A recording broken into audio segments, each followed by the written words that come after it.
বেগম খালেদা জিয়াকে কেন আপসহীন নেত্রী বলা হয়, এই বিষয়ে আপনি একটু বলেন।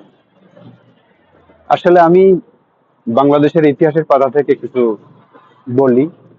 সেটা হলো বহুদলীয় গণতন্ত্রের প্রবক্তা, বাংলাদেশী জাতীয়তাবাদের প্রতিষ্ঠাতা, সফল রাষ্ট্রনায়ক, স্বাধীনতার মহান ঘোষক শহীদ রাষ্ট্রপতি জিয়াউর রহমানকে যেদিন হত্যা করা হয়, সেদিনে আমরা দেখেছি বা শুনেছি এদেশের সকল শ্রেণীর মানুষ দুঃখে কাতর হয়ে পড়েছিল এবং নিস্তব্ধ হয়ে গিয়েছিল।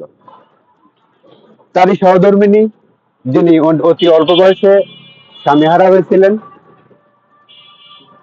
সেই সময় তিনি এদেশের মানুষের জন্য সিদ্ধান্ত নিয়েছিলেন গণতন্ত্র রক্ষার জন্য এবং এদেশের মানুষের অধিকার আদায়ের জন্য যেই ভূমিকা দরকার, তখন থেকে তিনি সেটা নিয়েছিলেন।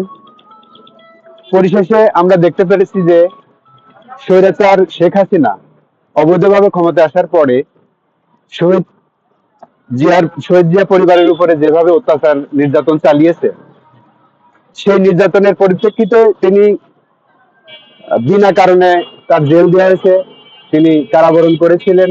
তার দুই ছেলের উপরে যে অত্যাচার শেখ হাসিনা করেছিল, তারপরেও তিনি এদেশের মানুষের জন্য অন্যায়ের বিরুদ্ধে মাথা নত করেননি।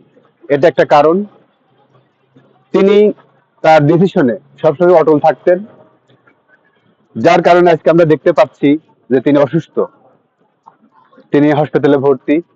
এদেশের আপামর জনসাধারণ ঠিক একই রকম শহীদ জিয়ার যেদিন ইন্তেকাল করেছিলেন, যেদিন তাকে হত্যা করা হয়েছিল, সেদিন দেশের মানুষ, বিশ্বের ইতিহাসে একটা বিরল ইতিহাস, একটা রেকর্ড, ঠিক একই রকম আমরা আজকে দেখতে পাচ্ছি যে যে যেখানে আছে ঠিক সে সেখান থেকেই তার জন্য, তার রোগ মুক্তির জন্য এবং তার দীর্ঘায়ুর জন্য দল মত নির্বিশেষে সকল শ্রেণীর মানুষ তার জন্য দোয়া করছে। তো আমরা এভাবে অনেক রেকর্ড তার আছে। এটা বিশ্বের ইতিহাসে একটা বিরল ঘটনা আমি মনে করি।